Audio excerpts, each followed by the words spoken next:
Stories are the most powerful thing on earth.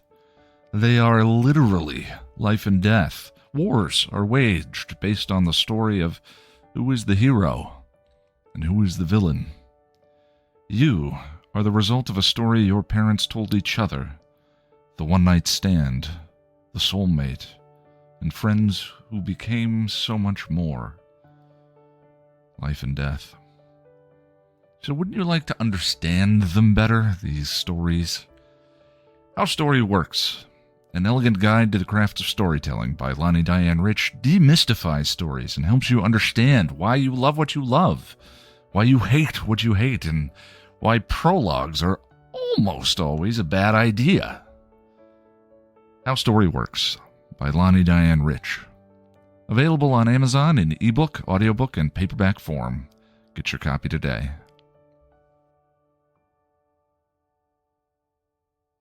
Welcome to Still Pretty, a Buffy the Vampire Slayer podcast from Chipperish Media. I'm film scholar and one creepy little dweeb, Noelle LaCroix. And I'm story expert and grown-up who sees the world through my job, Lonnie Diane Rich. And we are here today to talk about I Was Made to Love You, the 15th episode of Season 5. And those might be the most accurate identifiers we have ever used. I Was Made to Love You aired on February 20th, 2001. It was written by Jane Espenson, because of course it frickin' was. Of course. And directed by James A. Cotner. All right, everybody listening, you should know by now that we are a fully spoiled Buffy podcast. But if you are not aware, this is your warning shot. If you have not seen all of Buffy and all of Angel and maybe some of the comic books, then probably you want to go and catch up on that and then come back. I've had it with super strong little women who aren't me. Let's go on patrol.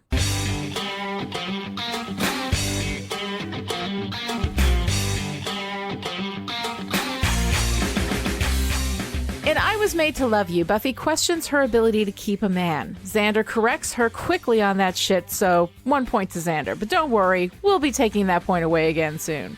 Joyce is preparing to go on a date while Buffy and Dawn tease her. And there's a new girl in town. I'm looking for Warren. Do you know where Warren is? And if you do, could you tell me? At a party on campus, Buffy gets Ben's number and shuts Spike down pretty hard, right before April shows up looking for her boyfriend, Warren.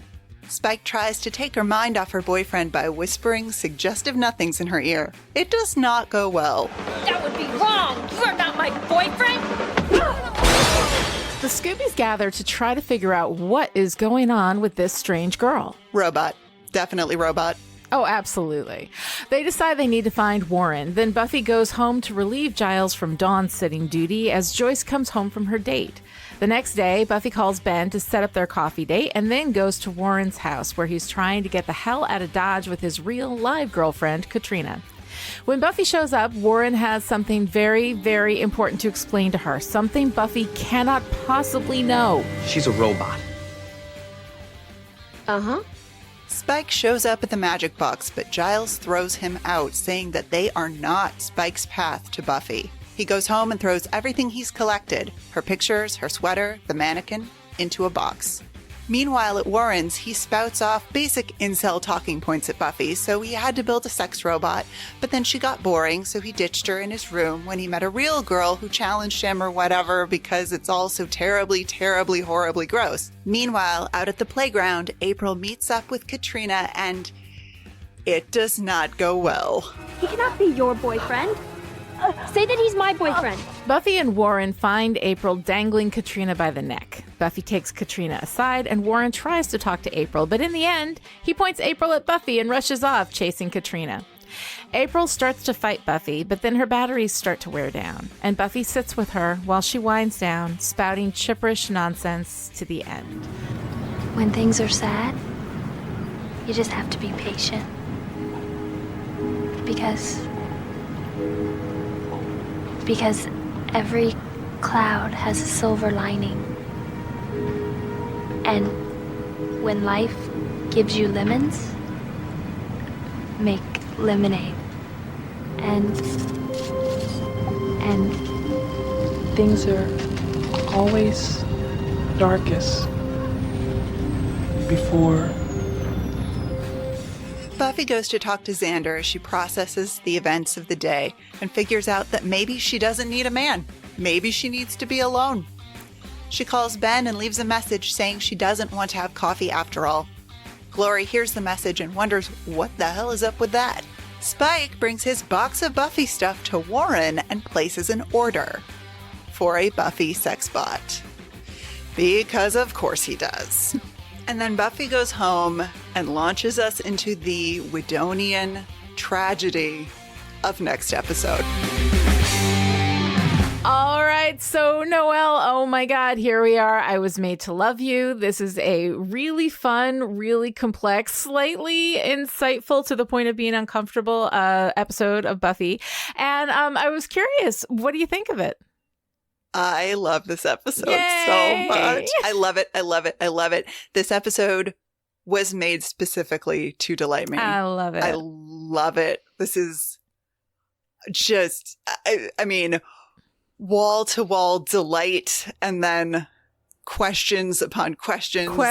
Upon questions, right? It gives me feelings. Like I have a lot of big feelings about this episode, which is a funny space to be in when, you know, it's sort of set up as sex bot lol. Yeah. But Yeah, it is. I love it. I love it. What do you think of this one? I really enjoyed this episode. Now, first of all, Jane Espenson is a writer after my own heart. She's so funny, and she's got such a really sharp sense of humor, but like dialogue humor, like the way that the dialogue flows from Jane Espenson's pen is just amazing. And I always enjoy your sense of humor. I always enjoy your take on things. So I enjoyed this episode. I would have enjoyed it anyway, you know. There's a lot of stuff in it that I think is really, really good and that I really like. But also the whole time I was like, oh my God. Like, I think here's the thing, like, it's not a problem to have terrible people being terrible if we textually acknowledge that, yeah, this shit is not okay, right? We are textually acknowledging all over this episode, this shit is not okay, right? At the same time, I'm watching it and thinking, how brainwashed like so many of us have been into thinking that some of this is kind of normal and acceptable from men, and no, it's not. So there's just a lot of like I'm uncomfortable, Noelle. There's a lot of uncomfortable in this episode, and I think some of it is uncomfortable on purpose. Like, yeah, we are supposed to feel uncomfortable, and some should of it feel uncomfortable. Some of it I find. Some of it makes me uncomfortable, and I'm not totally sure that was the intent, but I think we're going to get into that. Yeah, we will. But I love that this comes after Crush. Yeah. Because we went round the definition of mulberry bush last time with Crush and what it means to love someone or be in love with someone. And I feel like this episode just ups the ante. Yes, it does. I mean, Warren made April because he quote unquote deserved someone, which, you know, ooh, a bouquet of red flags. I love those. But he is insistent that she wasn't just for sex. And I'll get there in a minute. He says, no, I made her to love me. And then he gives us this definition. Yeah. She cares about what I care about, and she wants to be with me. She listens to me and supports me. I didn't make a toy. I made a girlfriend. And later he says she's only programmed to be in love. But in love here seems to be a highly specific patriarchal construct, because Warren says he fell in love with Katrina, which I will also get to in a minute. But he doesn't seem to do any of the things for Katrina that he claims April does for him. Yeah. I mean, he literally tells her to wait in the kitchen and shut up. It's a little on the nose. Because love goes one way for this asshole. That it is all about, you know, that she loves him. And what I find really interesting, though, is that Katrina, who, by the way, we see her here and we'll see her again in Dead Things, where everything in this episode has a deep. I mean, it's dark. Like there's a shadow hanging over this episode, but that shadow runs deeper when we get to Dead Things in season 6, where we see Katrina again. But here's Katrina. And what was his thing? That he liked her. She challenged him, right? Oh my God. It's so gross. Yeah. It's so gross. Yeah. It's this like, she was unpredictable and she quote unquote gave him a hard time, which, ew. Right. Like, and when she does that here, he doesn't respect it. I think he liked that she gave him a hard time because it made her more interesting to subdue. Go wait in the kitchen. Shut up, Trina. Right? And that I find, I mean, Warren is disturbing on a million levels. There are a lot of things in this episode alone. There is a lot of disturbing stuff about Warren, and he only gets deeper into the shadow the further we go with him in season 6. But it's this idea of love. I programmed her to, she's only programmed to be in love. And then, of course, Buffy responds with, well, then she's dangerous. Which is also a like shadow definition of love, right? But it's also kind of what we've seen so far throughout the show, that kind of passion, or the way that Buffy as a show defines being in love is dangerous. It is for everyone involved, really. Well, remember Riley, his behavior was so reprehensible, and his excuse was, it's because I love you so much that I can't see straight. But I mean, the stuff with Warren, like Warren is super disturbing in this episode when you know what's coming. Yeah, he's disturbing in this episode on its own. I mean, the episode itself has a much cute, lighter tone, but Warren's tones in this episode, I think, are absolutely shadow, and I mean, like deliberately so. Like, I feel like that shadow is supposed to be there. We're supposed to see it as wrong, right? I mean, do you think? If nothing else, I think we're supposed to get the impression that Warren really doesn't know what love is. Yeah. It's, you keep using this word. I do not think it means what you think it means. It means exactly. It's a really interesting and problematic thing, especially because we keep hitting the sex robot beat over and over and over again. She wasn't just for sex, but in that is this underlying assumption that I don't agree with, nor do I completely understand. First, that having sex with a machine is wrong or creepy. And second, that it's extra wrong and creepy if it's just for sex. I mean, Warren, I'm not arguing that Warren is not a misogynist. I mean, he absolutely is. But I don't begrudge him a sex machine. No, I mean, like a sex bot is... I think what it is, I think it's like there's a relationship between the sex bot and the uncanny valley for me that's where that gets weird for me. Like the idea of like machines that you have sex with. I mean, there are stores full of machines that you can have sex with, right? Like that is a booming industry, and God bless them. They're doing God's work, right? So I mean, that's fine. There is something about the full human that is, or the full kind of like human thing. Now there are sex bots, not bots really, but like sex dolls out there, but they don't have the expression of like human, like the way that April is, right? There is something in built to want him, built to love him, built to like see to his every needs. And because there is a level of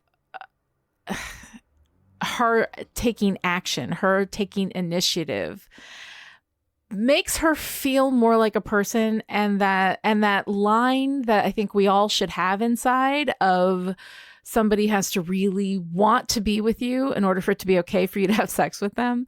When something like April cannot give consent, even though where is the line between her and a vibrator? Like, really?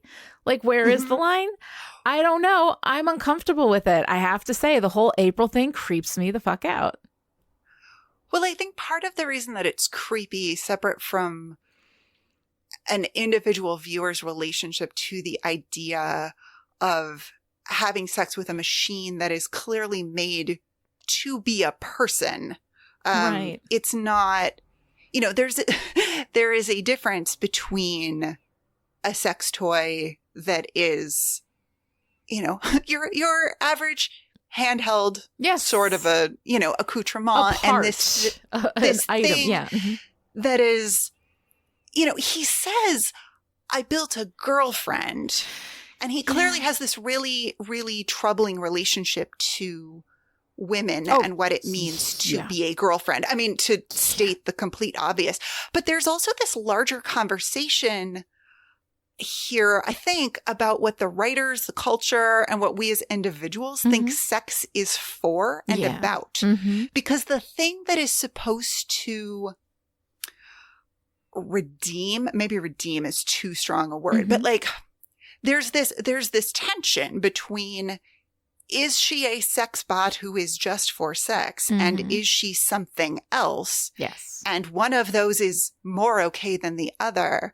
I mean, it fits really neatly into this narrative leitmotif of this episode. Yes. That is relationships, right? Human connection, how dating works, relationship dynamics, from Buffy contemplating her relationship to men while training and beating up Puffy Xander because, no time like the present, I guess, to Joyce re-entering the world of dating and having all of the nerves, to navigating jealousy. I mean, Tara and Willow, Anya and Xander, and the different ways that shows up just in tiny little ways in those dynamics, to the unexpected side effects of getting what you thought you wanted. Yes. To denial of anything that doesn't fit your relationship framework. I mean, poor April.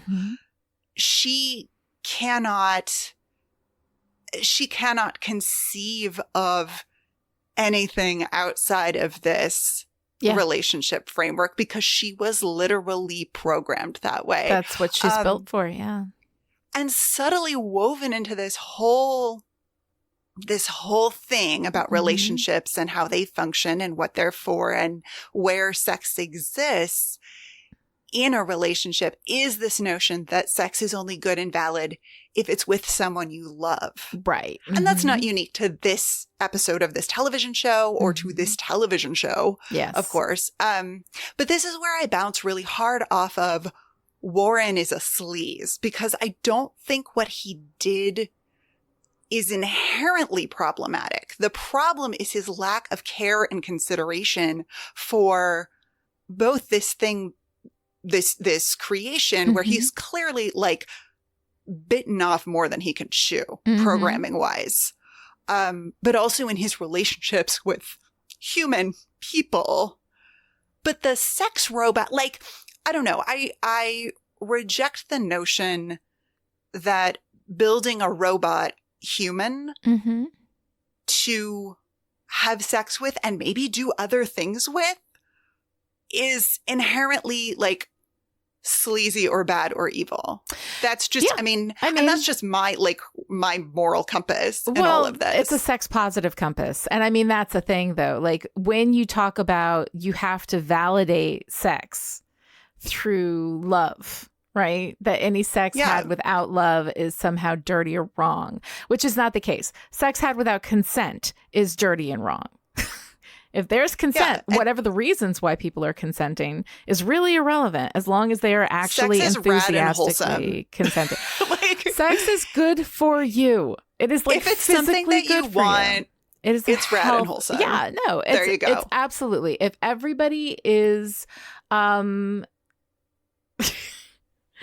I just got this email that came in that's like from something that says A Woman's Place. And I don't know what it is or why I got that, but I found it funny in the middle of this conversation. And now I got to turn my notifications off so that I don't. Trolling you a little bit. A woman's place. It's a woman's place is in politics. I think it's for people supporting women in politics, so they call it a woman's place. But at any rate, you have to leave this in. You have to leave this in. Okay, I'll consider it. But because it is very like in the moment, as we're talking about this. Okay, so anyway, so back to the whole like what's wrong with the sex thing. Or like what's wrong with Warren? Because it's not. Warren is about his relationship with women and the way that he sees women and the fact that he has built this robot in the image of a very patriarchal version of women in which their sole purpose is to please a man. It is not a perspective that is missing from the rest of this episode, though. I mean, don't we open with Buffy saying, if I can't, drive off, I'll just drive off another man, like them leaving was somehow her fault because she couldn't keep them. Right. And the way that she's looking at her relationship with men is to like, what do they like? And I need to be something more that they like because here I have Spike and Spike's all into me. And that's all a complicated thing that we're going to talk about in a little while too.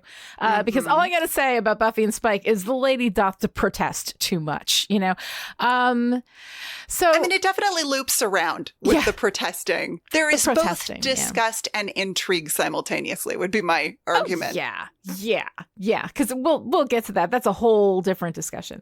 But the ways in which the ideas of love, specifically too, with the way in which women are viewed both by the women themselves and by the men as objects to please, right? Yep. There's something in all of that I find really disturbing. And I think that throughout, Buffy's perspective on it, Joyce's thing, she's going on a date. And first of all, I love that we got Joyce going on a date. First date since Ted the robot. So I find that painful, because God knows Joyce deserved to be getting some throughout this whole run, right? If anybody needed to, get her bell rung hard during this process, it was Joyce. And the only place I can think where that might have happened, is like Pat in between season 2 and 3. So maybe she got her bell rung after Ted. I certainly hope so. But here we are with Joyce, and Joyce is, all nervous and, should we do this or should we do that? And what's going to please this man? And do I look pretty enough for him and all that kind of stuff, which is part of the dating thing. I mean, that's a fun part of the dating thing, but still fun part of dating. Yeah. Can be, dressing up and absolutely creating an atmosphere and playing the whole thing. But it just was like this, that on top of everything else that we deal with in this. Also, like, the stuff with Anya and Xander. And in the beginning, we have Xander with Buffy, where he's saying maybe the problem isn't you, maybe it's the Hellmouth. He rejects all of her bullshit about I can't keep a man, I can't please a man, blah, blah, blah, blah. It's so great. It is really great. I love Puffy Xander. Then we have him where he actuallys the fuck out of her over Chex Mix. She likes the Chex Mix. She appreciates the craftsmanship. The fact that it was made by a robot does not mean it doesn't have craftsmanship. Why you gotta actually her about that? I don't know, whatever. Then we have this really kind of lovely moment where Anya says, talking about April, she speaks with a strange evenness and selects her words a shade too precisely. And then Xander looks at her and says, well, some of us like that in a girl, and then she just smiles at him, and it's so sweet, It's so sweet. It's so sweet. Yeah. I think I don't read quite as much actually into the Chex Mix thing as you do. I think it's there's something. He can't just say, hey, here's this thing that you think is cool. I think it's cool too. That is really cool. Instead, he's got to be like, well, it's not exactly craftsmanship because, fuck off, Xander. Just smile. Like, and especially in an episode in which women are constantly trying to bend themselves into the most pleasing pretzel shape for a man. Xander can't shut the fuck up about whether it's handmade. He can't just say, yeah, that is cool. He can't just validate. He can't just yes and for once with Anya. He's got to criticize everything she says. Nope, I stand by my original ruling. Bullshit. It's regardless, Yes. it's delightful. Anya Anya loving Chex Mix is Anya just is a delightful. delight in this whole thing. I love her. Delightful. I love her. And then, like she's that wonderful thing. And then later on, she calls back to that and she says, well, some men like that in a woman. And she grins at Xander. And it's just incredibly sweet. It's just incredibly sweet. So I really like that. Then we get, of course, Xander later on talking about the sex bot thing, right? And again, he goes, I mean, what guy doesn't dream about that? Beautiful girl with no other thought but to please you. Yeah. And in a sex bot, it's not so bad because at least she's not like a human girl that you're expecting that from, without you having any thought about what you do to please her. Then he's like willing to do anything. And then he goes, too many girls. I miss Oz. He'd get it. He wouldn't say anything, but he'd get it. And I'm like, no, I don't think Oz would co-sign that shit. I think Oz would absolutely distance himself from that. Oh God, just when I thought it was safe to go back in the Xander, no, it's so bad. I know. We get Puffy Xander at the beginning, who's awesome. We get this sweet stuff, even though he actually, but we get the sweet stuff with Anya. And then there's this shit. Yeah, it's really, really uncomfortable when he's, he's being entitled and misguided, much like Warren is in his whole, framework of like creating this robot. But then to just look around at these women who are all looking at him like, hello, right. Sitting right here, you're just going to be openly misogynistic and, make openly these gross generalizations. Right? Like we're busy, we all of us girls are busy objectifying ourselves. But to have you do it just adds a little more pain. I don't need no man to objectify me. I objectify myself. But it's so it really speaks volumes. Mm-hmm. And this this like the boys versus girls bullshit that we're trying to make. We're trying to make fetch happen with the whole men just want sex and women want connection. And it's like... Right. And sometimes women just want sex and men just want connection. And sometimes people want both or, whatever. Like it's... Or neither. Right. There are people who don't want either. Leave me alone and go away. And I don't want to talk about my feelings is also completely valid. It is such a bummer, though, to see Xander be this like...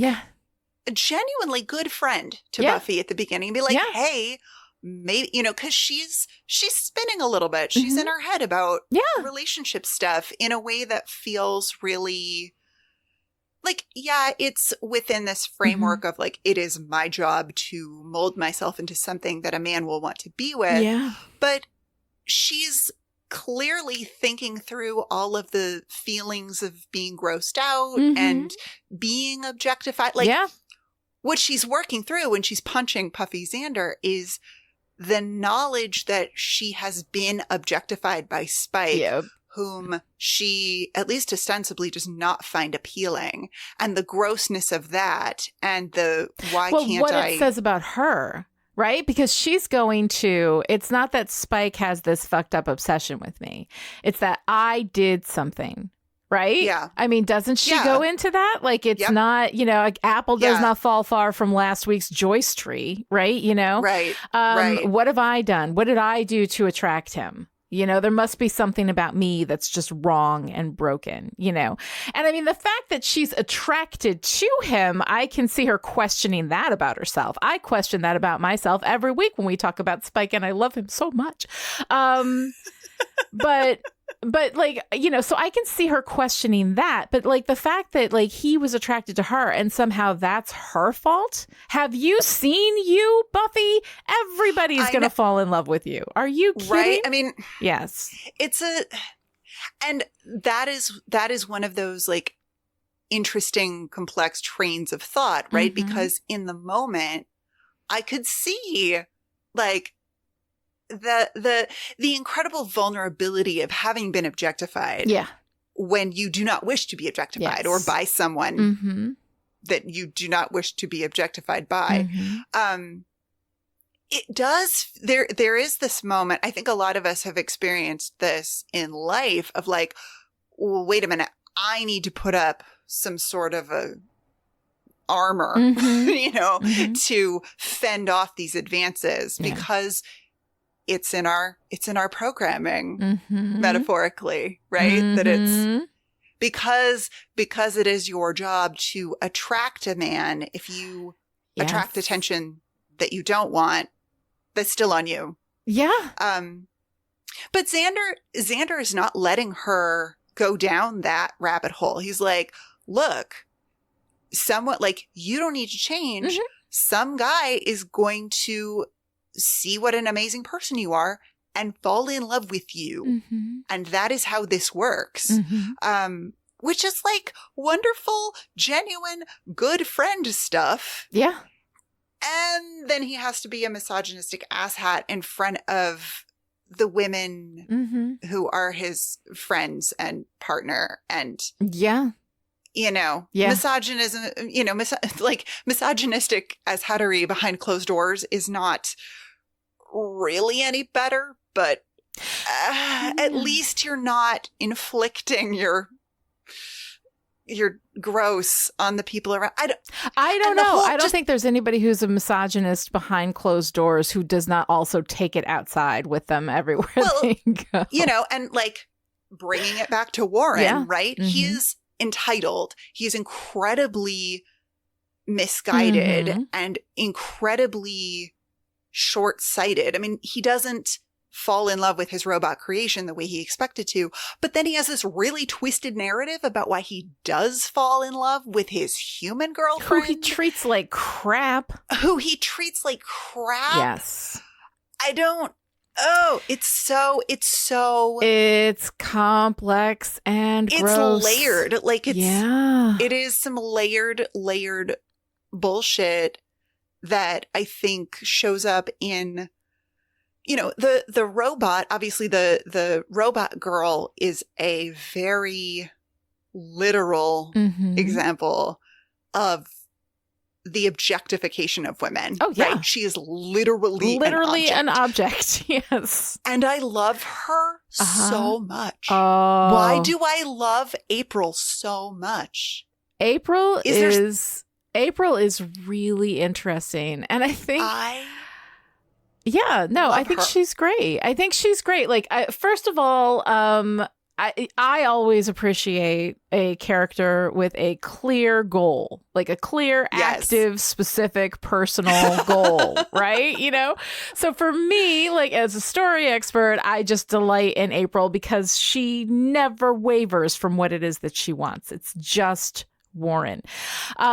The programming, God, when you start talking about the programming and the ways in which we have also been programmed, right? Buffy's bullshit about it's me, it's something I've done wrong, I'm not pleasing these men, what is wrong with me? Like that is programming, right? So when we look at April and we feel like, oh God, how sad that April's just like, where's my boyfriend? Where's my boyfriend? I hope that you can too find a boyfriend who will love you, right?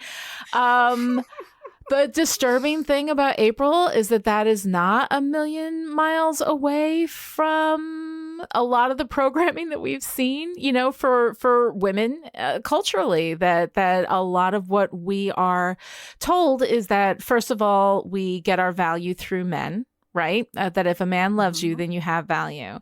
And if a man does not, then, whatever. And that is a very, very heteronormative way of looking at it. But there's this specific like Venn diagram of the patriarchal effect on women, like straight women's relationships with men.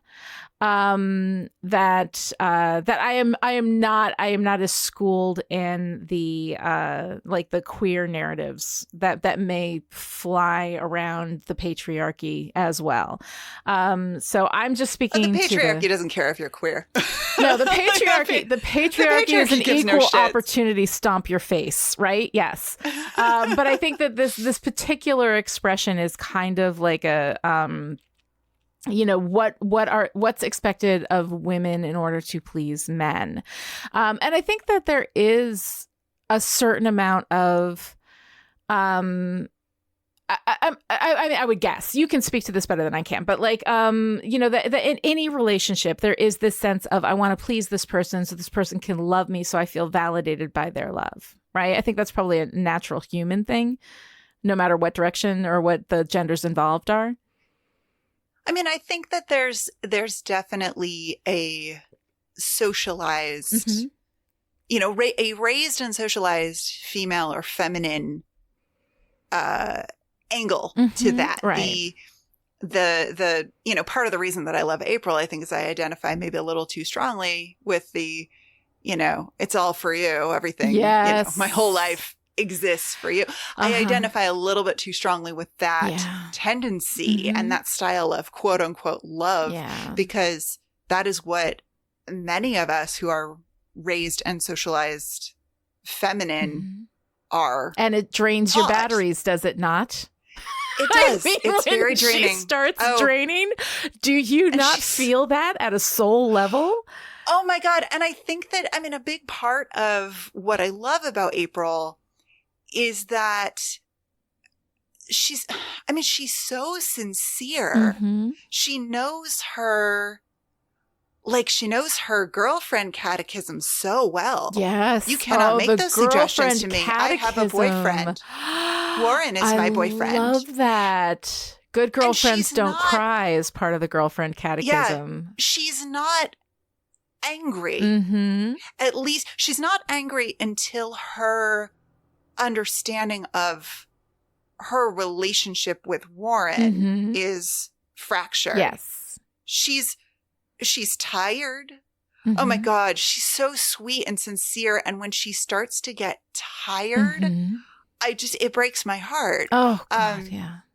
Because, you know, as she's searching for him, you know, we see her get increasingly weary. I mean, she stays chipper throughout, you know, good on her. But her batteries are slowly dying and she starts to experience more distress, which she doesn't have at the beginning. At the beginning, it's just, hi, I'm looking for my boyfriend. Right. You know, until we get to the espresso pump where she approaches that table of guys. And I mean, there's even a help wanted sign on the wall behind her. Yeah. That's when she first starts to waver a little bit in the, you know, I've been walking for so long. Yeah. She's upset, and rightfully so, because she's been abandoned. Right. But she's really not programmed to be upset or to have any entitlement. You know? She's also, this is what I find so fascinating. She is also a machine. I mean, she definitely appears to have more consciousness and self-awareness than Warren bargained for. Right. But what are we supposed to make of this, like, programmed, built-in distress? Oh my God, right? Why does she feel pain? Why does she feel confusion? Like, yeah, that has to be programmed in. Her suffering is a side effect of her programming, which Warren admits to. He programs her to feel pain if he calls her and she doesn't answer. That moment is just creepy. It's very creepy. And I think, and Buffy certainly, and I think also the audience comes down on the side of mistreating a machine is not okay. Right. But isn't that a juicy, sexy, kind of crunchy philosophical conundrum? Because she's a machine that has some level of consciousness and awareness and ability to suffer that was baked in to her creation. Because her suffering is not an issue for him at all. He creates her to be able to suffer. Which is fucking awful. That's the scariest thing. I mean, out of all the things that he did, and there are a lot of really creepy things that he does, that I think is the worst one. And it's treated like a joke. It's like, oh, you make it so she has pain. You know, if she can't find you, or if you call and she doesn't come, she experiences pain. Yep. And then, you know, Buffy says you're one creepy little dweeb. And we just kind of glide past it. But no, like that's terrible. That's a sadistic thing to do. And she's a machine. Yeah. Which, I mean, in a show that raises questions about which demons are okay demons. Right. And which, it's like, well, does it, like, she's obviously suffering. Right. Does it somehow count less because she's a robot? It doesn't feel that way, but I keep going around and around in my head. Right. Over the, like, where is that line? Like, when does it? What is the moral obligation? And I think that because, I mean, my gut, like, line that I would draw is that we don't know what consciousness is, right? Yeah. We don't know where it stems from. If you create something that can feel distress, then you have to have empathy for that distress. Like whether it's a machine or not, if a machine can feel bad, right? Like, I think that there is erring on the side of empathy and kindness, that you don't want to cause pain for anything, even though the thing experiencing that pain may not experience it the way that you understand it on a human level.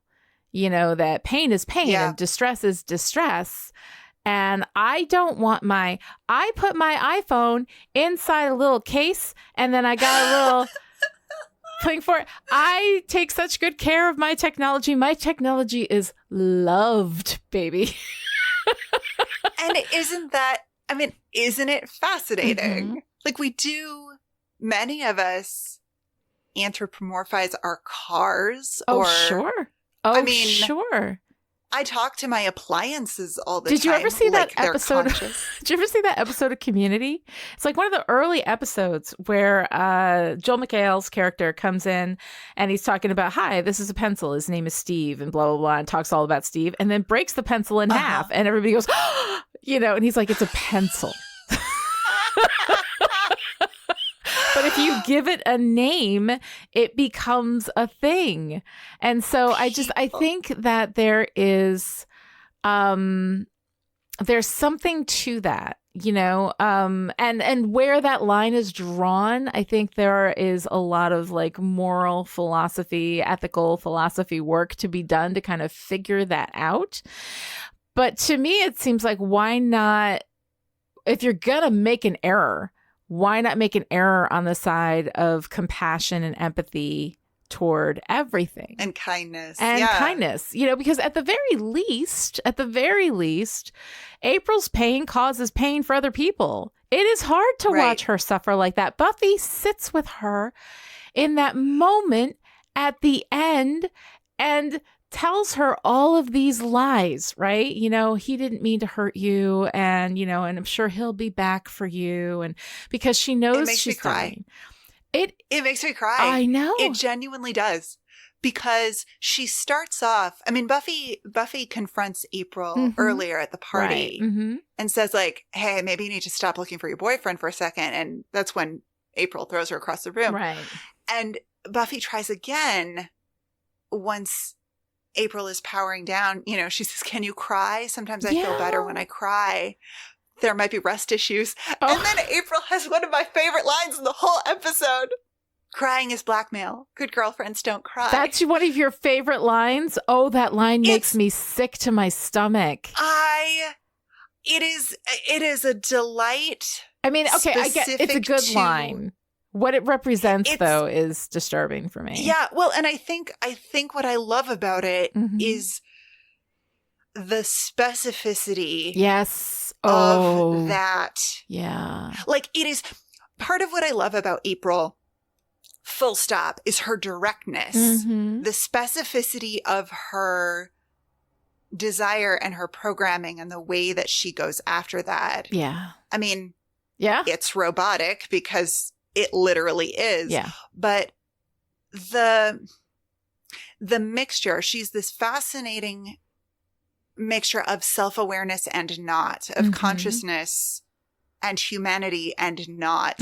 And I love that even as she's there is something deeply sad Mhm. about that. Yeah. That as she's powering down and she's confused, she's still so confused Mhm. about what happened. Right. And she's, she says, like, I've been through all of it. I've been over all of it again and again. And what did I do? Mhm. And she's having the conversation with Buffy that Buffy had with herself Yeah. at the beginning of like, well, I must have done How is something. this my fault? Yeah. And I love that Buffy initially starts, both at the party and on the swing set, Mhm. tries to sidestep Yeah. the programming a little Mhm. bit. She tries to get April to see something in a different way, but April is literally incapable Mhm. of seeing her role Yeah. any other way. And it's then that I love Buffy doesn't refute that statement. Mhm. Crying is blackmail. Good girlfriends don't cry. She just says, "Oh," Yeah. in this not in agreement, but in acknowledgement of how Yeah. effective and how deep this runs, because she is April is a computer designed to run this program. And it's then that she switches tactics Mhm. and she tells April what April really needs to hear, that she was a Yeah. good girlfriend Yeah. and that it's not her fault. Mhm. And when she says, "I'm here, I'll make sure he finds you," Yeah. it makes me cry. Oh, honey. Because something about empathizing with a machine Yeah. and just being that loving presence with her while she quote unquote dies. Yeah. There's something about that that's deeply moving to me, especially when you consider the timing, Yeah. right? Is Joyce already dead on the couch Oh my God. while Buffy sits with April Oh on my the swing God. set? It's a lot. Noelle, It's what are you trying a- to do to me? Hey, if I have to cry on the podcast, you do too. I always cry. Oh my God. It's- Yeah. It is so funny. It gets me in this way Mhm. that very few things on the show do. Yeah. No, that is. Something- I mean, that's really I mean, incredibly powerful. probably because of that uncanny valley that we talked a little bit about Yeah. earlier, that she is like, yeah, she's a machine Mhm. running a computer program. In fact, we get to see some of her programming when we briefly get her Terminator vision. Yes. Can I read you this list? Yes, because please. it's so funny Yes. to me. So when we see her, when she's in girlfriend mode, Mhm. she has, in her girlfriend file, she has kissing 1 and 2, listen sympathetically, give him presents, sex 1 through 4, Mhm. praise, neck rubs, fetish 1 through 3, positions 1 through 5 or 6. And then when she switches, which I love, by the way, how that undermines Yeah. and supports the she wasn't just for sex. It's Right. like, yeah, she wasn't just for sex, but she pretty much was, Yeah. right? Like she Mhm. pretty much was. Mhm. And then when she's in protect Warren mode, start fight, kung fu, judo, karate, take a bullet, which, ouch, like, fuck you, Warren. Well, Fuck you yeah. so Is hard, she man. designed to feel the pain of that bullet? Well, like, who knows, right? Right. Who knows? And the last one is destroy obstacle, Mhm. but it's misspelled, which feels so, Yeah. I don't know. That feels on eerily accurate to brand, right? Yeah. it feels so eerie in its accuracy. Yeah. But she's, ultimately she is a computer Mhm. in the shape of an attractive young woman who is running a program. Yeah. But also, Well, she is yeah.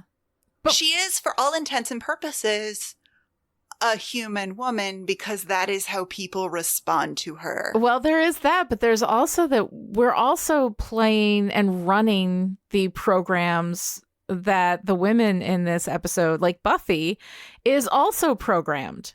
Like, Yep. there's the stuff that you see, like, women, like Buffy specifically, like in this episode, but like we see these kinds of things in general, this idea that many women believe, that there's something that I did wrong, that, I'm not that in order to be a good girlfriend or a good mother, I mean, let's not forget the mother programming too. Sacrifice everything. Oh, yes. Give up everything that you are, or you're a terrible mother, like the mother programming is also super, super damaging to women. There's actually programming for every identity. Culturally, we've got damaging programming for every identity. And it's all Because stuff that needs to be to rooted out. We love to put things in boxes. Yep. We love to we love that. We just love framing things out. So it's like everything that is, A through Z goes in this, and that's your role, and anything. And it's because, usually whichever identity was in power made a decision about how the other identities should be subservient to them.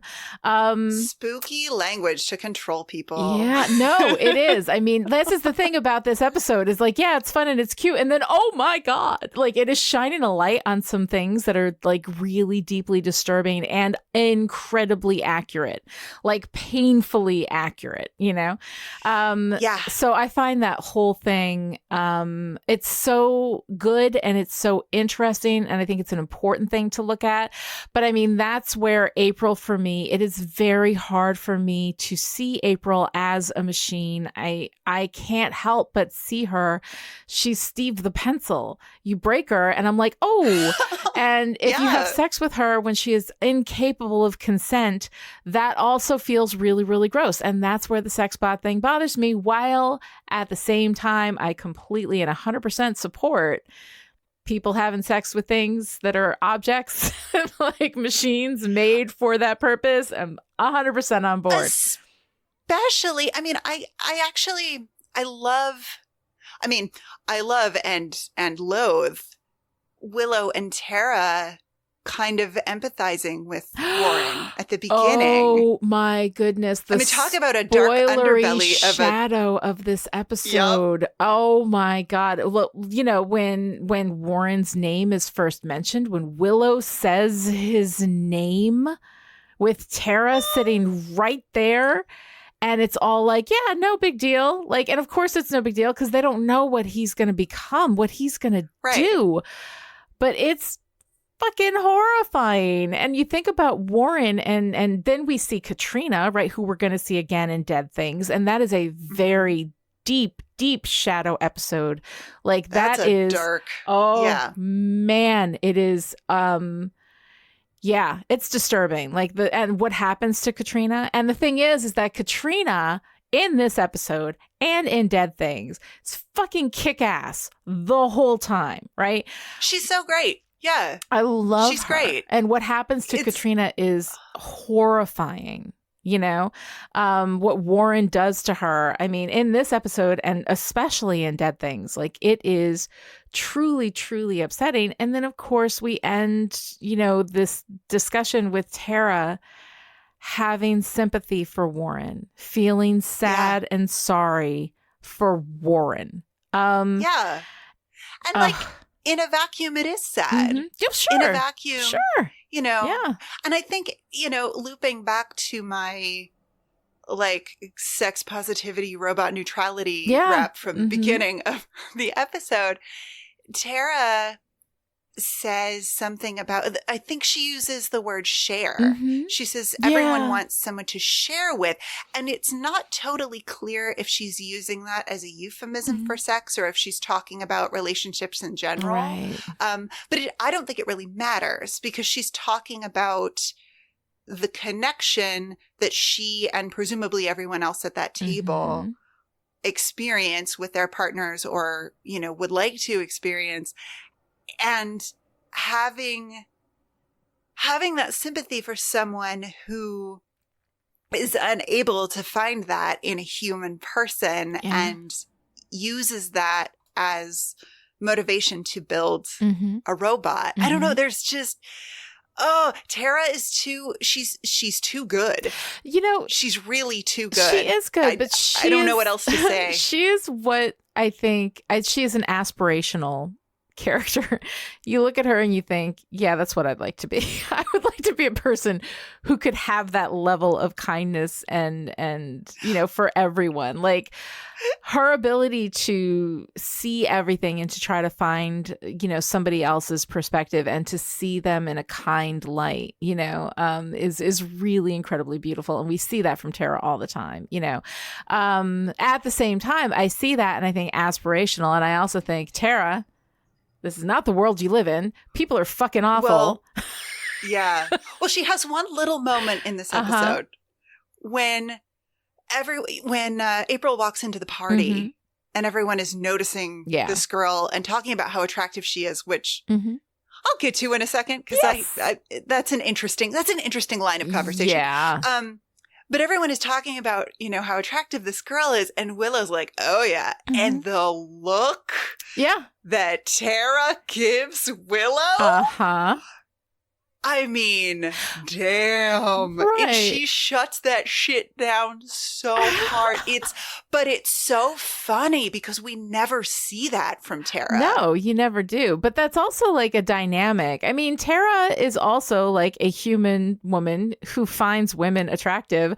I kind of expected Tara to be like, yeah. Right? Well, except that, and this is another thing that the show does over and over and over again. And again, not unique to Buffy, but this idea that if I am in a relationship with a person I find attractive and I find anyone else attractive and even acknowledge that attractiveness, then that's trouble. Right. I know. And that's, and I guess that's why that is I the wanted jealousy to programming. See, that's the jealousy programming. That's the insecurity programming. And like, I kind of wanted to see because, I can recognize when somebody is attractive.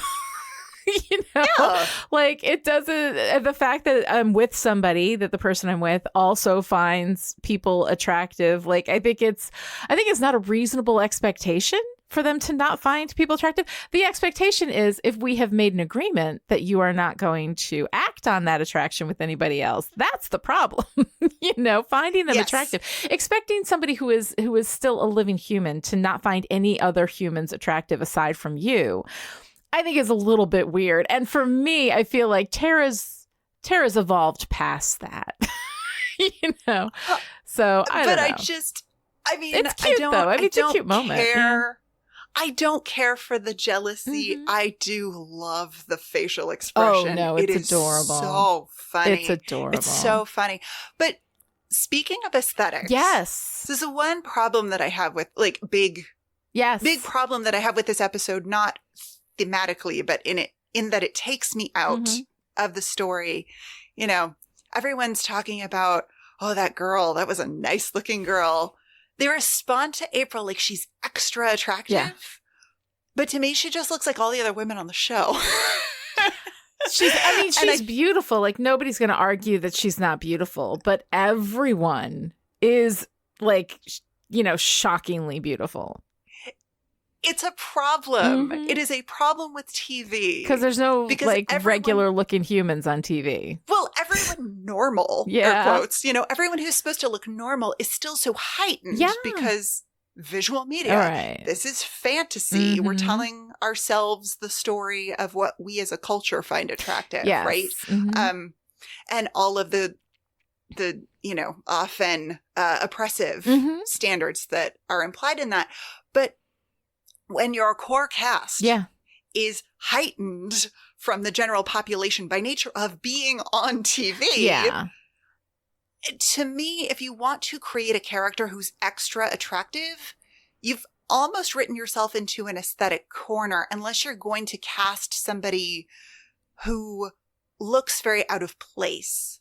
She had looked overly I think the way that I would have wanted to see it with April, if you were going to make her this heightened sort of, over the top sexiness, right? I would have cast somebody with a more, I don't know. The word that comes to mind is mature, but I think what I actually mean is cartoony. She almost needs to look super over the top. over the top. Yeah. But that would presumably undermine the humanity, which is really right. the thing that I love so much. It is. I mean, it's April. really, really tough. There's there's a movie called The Truth About Cats and Dogs, right? Have you ever seen this from like the mid-90s, right? Yes. In which Janine Garofalo, let me just say it again. Janine Garofalo is the ugly fat girl, right? And I know. it's yeah, my oldest child absolutely flips a table, like really wants to love that movie, but flips a table whenever we watch it. Like, so it's, yeah. So it's one of those things. Yeah. Mm-hmm. It's such a, like I realized that by saying that, oh, she looks too normal for the show, I'm probably part of the problem in this. But it does pull me out of the narrative, and that they're talking about her like she's this remarkable example of feminine beauty, when to me, I'm looking at all of these beautiful women and I'm like, like, there's no contest. Like, it's not. No, they're all as beautiful as humans get. They are all of them. The men, the women, all of them. As beautiful as humans get, that's what we've got here, right? So when you have somebody who is supposed to be even higher up on that scale, which is not humanly possible because look at the people that you have in your cast to begin with, then you end up kind of creating this gaslighty feeling. Like, I mean, the actress who played April, absolutely beyond beautiful, right? But so is everybody else. So the choice that you have then is to bring that down to, to like a just don't talk about how pretty she is, because she's pretty. We've got that, but so is everybody. Like, everybody's beautiful in this, so there's nothing to be gained from that. But the thing that is really, really tough though with stuff like this is that when you are creating like TV, movies, books, whatever, you are showing not how it is, but how it feels, right? Mm-hmm. So like these big romantic moments, it's like everything is perfect and the wind blown hair and all of that kind of stuff. And it's like how it feels when people kiss, right? When people kiss in real life, it's like watching a dog eat peanut butter. Like, you don't really want to be a witness to people kissing who are real regular people. But when you are kissing, right, you're in that moment, it feels like the wind in the hair. And so the representation in television is this is what it feels like, not what it actually is, because we're trying to get across that sense of, at the same time, I think that there is a support for this very, very narrow, like sliver of human expression that is considered classically or conventionally beautiful, whereas lots of people are beautiful. Like, so many more people than that are beautiful, and beautiful in different ways, and beautiful in ways that are interesting and less like conventional, I guess, but still beautiful and still attractive, and we can see that in, I think we're seeing more and more of that now in our media than we were in, say, the late 90s, so. early aughts. So we're seeing more, quote unquote, normal looking people being presented as attractive and beautiful, and in a way that is no less attractive or beautiful than the conventional idea, So we see a little bit more of that now. We're kind of spreading our definition of beautiful now. But I think our definition of beautiful is, again, like more of this like counter-human programming, like this programming that we have in ourselves that hurts us. Right? Because I don't know, like, there are people that I know in this world who I think are stunning humans, beautiful humans, right? And all you ever hear from them is, oh my God, I'm so ugly. I look terrible. And you try to get them to admit that they are beautiful, and it is like pulling teeth. right?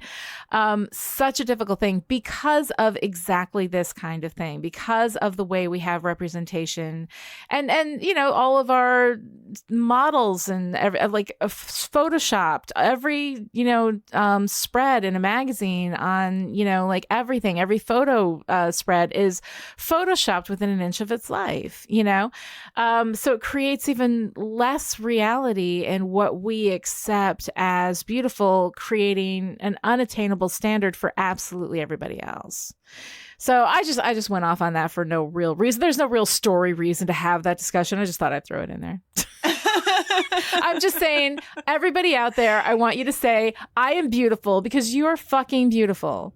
So stop letting shows like this make you think that you're not. Unless you don't want to be. Unless, well, you know what? Unless you don't want to be. Even if you don't want to be beautiful, sometimes I don't want to be this athletic and good looking, but you know, we all have our crosses to bear, right? You know,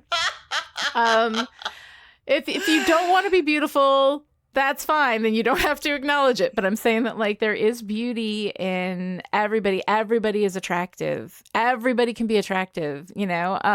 And I don't know, like I find this very, very narrow sense of beauty to be super, super damaging for a lot of people. And it is also completely unnecessary. It is also bullshit programming. We are all programmed. Yep. Which is why it's interesting to notice it. And when you, for me at least, I will notice the programming most when it is not working. Yeah. When I feel like the media I'm engaging with is telling me, this person is extra bonus super attractive. And I'm like, nah, really? I mean, beautiful, yes, but extra that's bonus when you super? See, I feel like that's when you see the strings a little bit. That's when you do. And it's just, I like noticing that. And also, you know, in a story about objectification of women and, you know, creating the quote unquote perfect woman. Yeah. We have to have everybody within the world of the show has to be on the same page about, damn, this girl is amazingly good looking. Yeah. And that is an impossible page to be on in this world. So, okay. So speaking of good looking though, can we take just a moment to talk about Spike's hot, tight little body? We can. Yes, we can go there. If you must go there, we can go there. I must. He's sorry. very pleased with himself in that line. Is he not? Very pleased with himself. And here is the thing: like, you know how much I love Spike, right? You know how much I love Spike, and Spike annoys even me in this episode. Oh God! Yeah, like Spike's whole thing. You know, he goes up to Buffy. You know, he's teasing her and all that, and like fine at the party. I do enjoy when he makes the suggestive remark to April and then gets thrown through the window. So I find that interesting. And so I enjoy that a little bit, but I think that the moment when he comes into the magic box, he tries to talk to everybody and they're like, we're not having it. And he says, misrepresentations, misunderstandings, slurs, and allegations. I don't know what Buffy told you, but... And at that moment, fuck off, Spike. Like, you know, I love Spike through everything, and this pissed me off so fucking hard. The invalidating of women's experiences by men. No, do not like, unsubscribe. I was so angry about this. And then part of me was like, oh, good. There's part of me that doesn't like some of Spike. So maybe, right? Because I'm judging myself because I like him every week, you know? You got it. Yeah. I mean, it's fun to unpack. It's fun to unpack the stuff we like and the stuff we don't and the stuff that we will, you know, glide over because we're like, he's got cool hair and wears cool leather jackets. Cool hair and leather jackets. Yes, exactly. You know, but he just infuriated me in this episode. I hated him. Yeah, it's, oh God. And then the box of things, of course, bringing them to Warren to get a sex spot of Buffy, which feels, okay. Oh, now that's a question. Okay. He wants a Buffy sex spot. That is a huge violation because it is Buffy, because he is stealing her identity. Yes. It's still a violation. Even though having a robot just for sex, having a machine made for sex is not morally wrong. But this bot thing, the human bot thing and having it stealing Buffy's identity so that he can have sex with her without her consent. It's all gross. This is where we definitely get into my own personal sex robot gray area. Okay. Seriously. Yes, right? Which is, there's a difference in my mind between creating something inspired by a set of features that you find attractive or you think you will enjoy, and making a copy of another of a real person. Now no, I'm interested in hearing where you land on this, because I am of several minds on this, because let's pretend for just a second that Spike goes to Warren, gets his Buffy bot, who presumably is made from recycled parts of April. At least I would guess. We never find out. I don't know. We never find out what happens to the remains of April's remains. Yeah, I know. That's one thing. I was wondering about that. She just kind of dies off there, and they're sitting on the swings, and then that's it. When she says he'll take me home and it'll be okay, I'm like, oh God, he's going to take her home and use her for parts. It's chilling. It is chilling. I didn't think about that. And that's my headcanon. Yeah. But here's the thing. Here is a thing for me.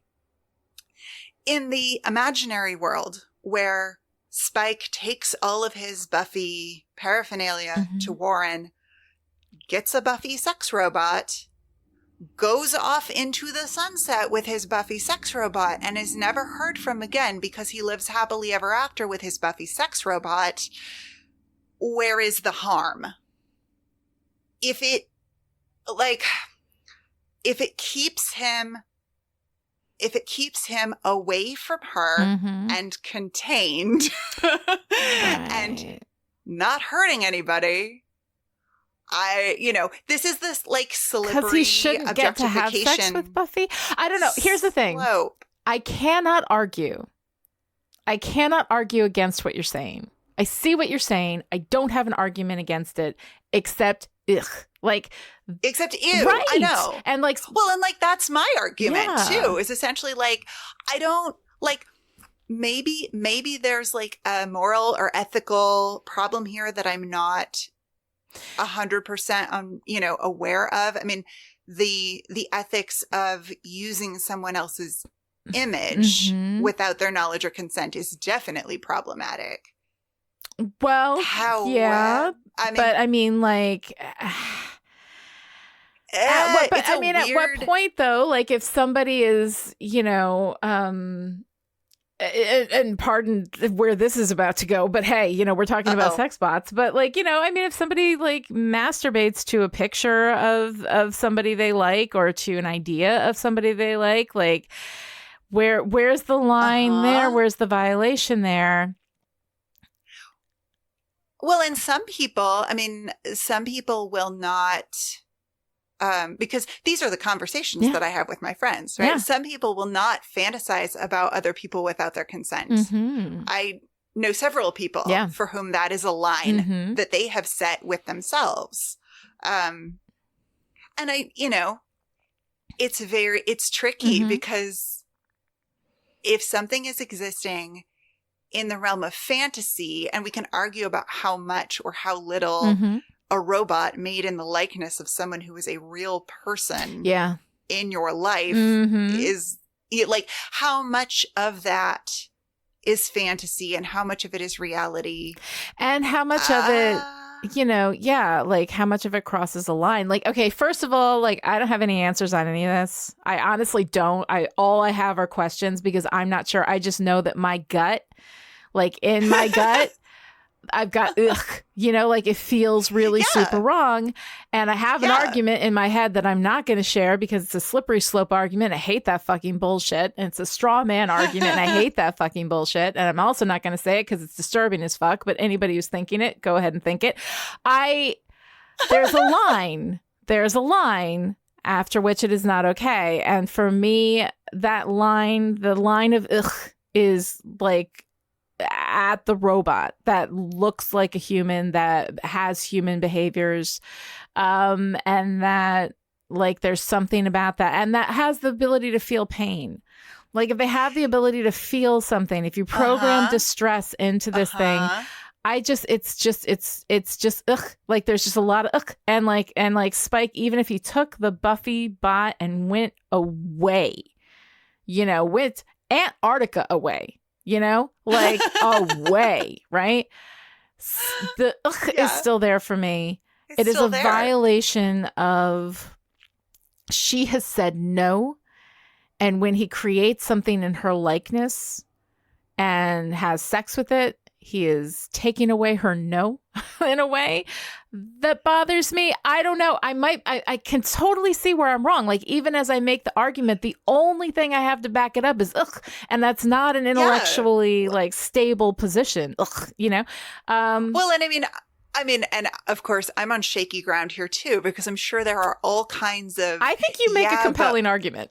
What about? Well, mostly, all right. Yeah. Mostly, what I have is like genuine curiosity. Yeah,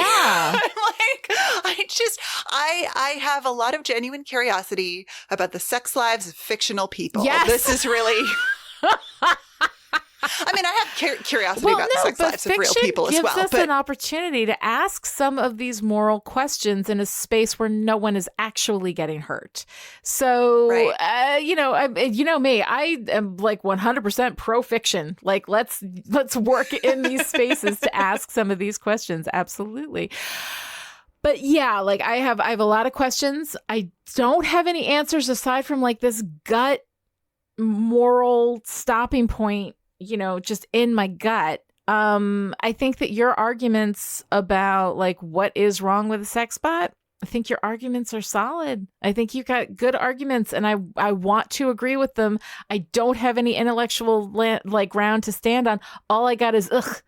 It's just, that's all I got. So I am not saying that I am correct in this. I think that your arguments are really good. And I feel a little shamed of my own like lack of sex positivity, that I'm not, that I'm going with that ugh space. But yeah, I think it's really interesting. I think that the conversations that are going to happen in the Discord channel are going to be fascinating. Yeah. Yeah.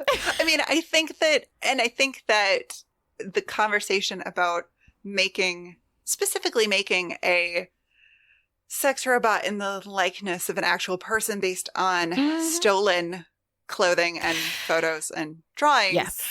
With no consent. That conversation has to exist under the umbrella of a misogynistic society that is incredibly dangerous for women and routinely objectifies women. So like another thing about any crunchy philosophical conversation, especially with respect to things like sex and gender and bodily autonomy, is we have to have those conversations with a awareness of the systems that are in place.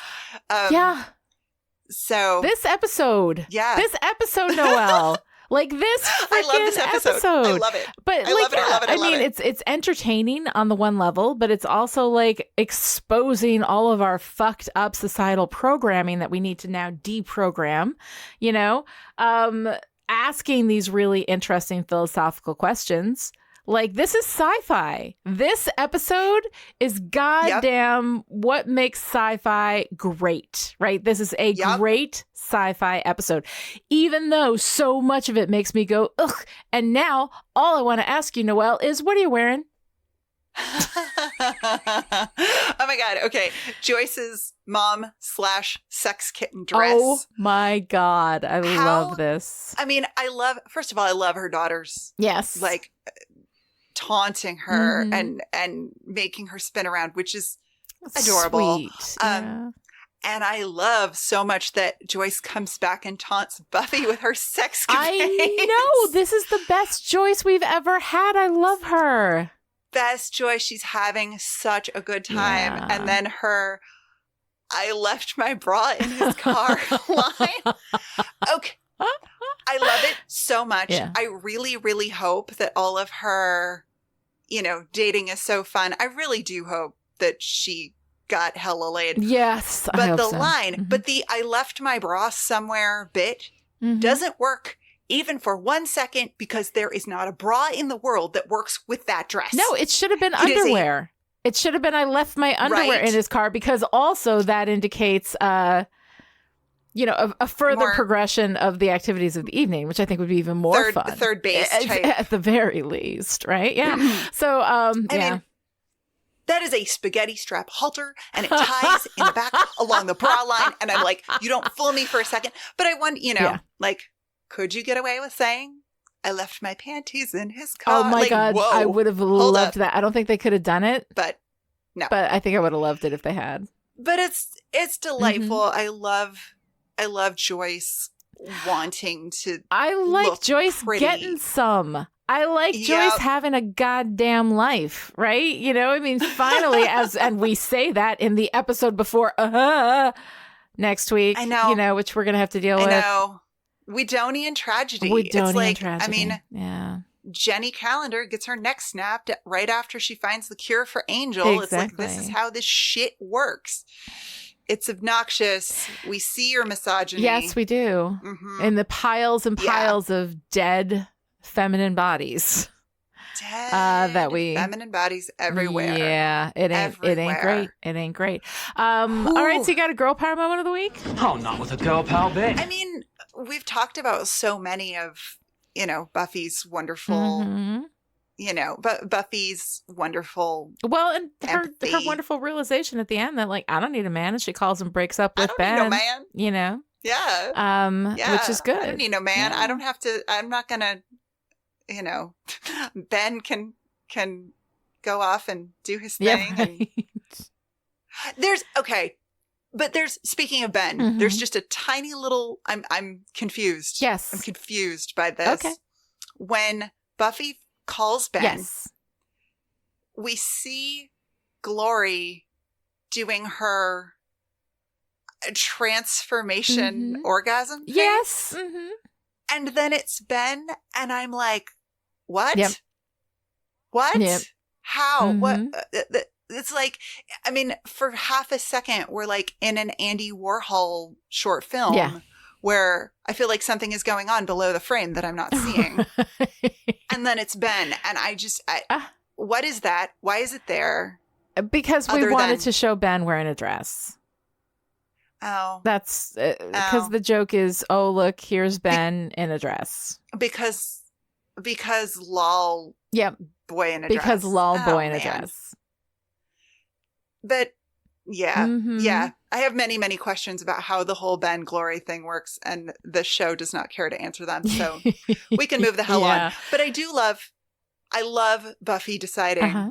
you know what? I'm just not going to try the dating I'm thing not right going to now. play this game. Like, I mean, it would Not be gonna do it would it. be nice if she had been like, "Wow, I kind of see the programming." If she had at least referenced the Matrix, in this thing. Yes. But I like that she has that, and we're going to see that again with her cookie dough thing at the end of the last season. The being Mhm. with a man is not a defining thing that she needs in her life, and I like that. Yeah. I think it's Yep. pretty good. All right, so what's your favorite part? Oh, it's Buffy and April on the swings. Yeah, you know what? I'm not even mean, going to pretend. Me too. Like, the best If part. I'm going to cry over it, it has to be my favorite part, right? That's like the rules or something. Them's the rules, baby. Yeah. Them's the rules. It's so beautiful. It's such a beautiful moment. And her empathy for a robot, I think, speaks to a humanity that it's Steve the Pencil thing. Like, it's anthropomorphizing an object, and like, I get it, and maybe it's not really human, but the fact that Buffy sees her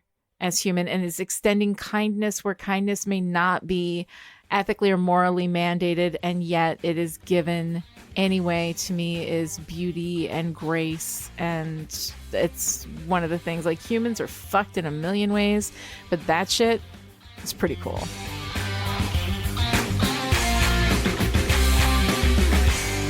If you enjoyed this conversation, would like to join in, connect with the show on Twitter, follow @Chipperish, and use the hashtag StillPretty. This episode of Still Pretty was brought to you by the Chipperish Media producers who support us on Patreon at the power producer level.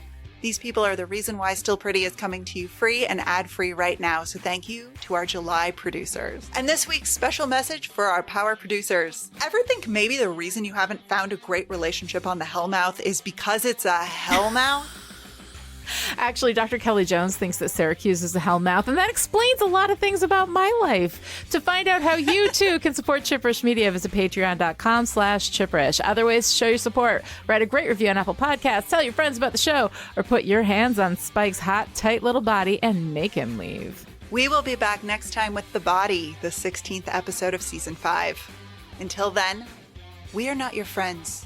We are not your way to Buffy. There is no way to Buffy.